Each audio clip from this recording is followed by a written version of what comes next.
Find the missing number. ఇచ్చిన number సిరీస్లో missing term మనం ఫైండ్ అవుట్ చేయాలి. 181, 182, 174, 207, 137 అండ్ ద మిస్సింగ్ నెంబర్. ఇప్పుడు ఈ నెంబర్స్ మధ్య మనం డిఫరెన్స్ని అబ్జర్వ్ చేస్తే 181కి 1 యాడ్ చేస్తుంటే 182 వస్తుంది.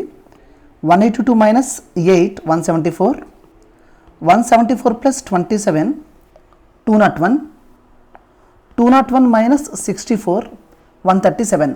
ఇప్పుడు ఈ డిఫరెన్స్లన్నీ మనం అబ్జర్వ్ చేస్తే 1 అంటే 1 క్యూబ్ అంటే ప్లస్ 1 క్యూబ్ చేశారు. నెక్స్ట్ 8 అంటే 2 cube minus 2 cube plus 3 cube minus 4 cube. So ఇప్పుడు మిస్సింగ్ నెంబర్ కావాలంటే నెక్స్ట్ నెంబర్ యొక్క క్యూబ్ని ప్లస్ చేయాలి. అంటే ప్లస్ 5 క్యూబ్. ప్లస్ 5 క్యూబ్ అంటే plus 125. 137 plus 125 equal to 262. Option C correct answer.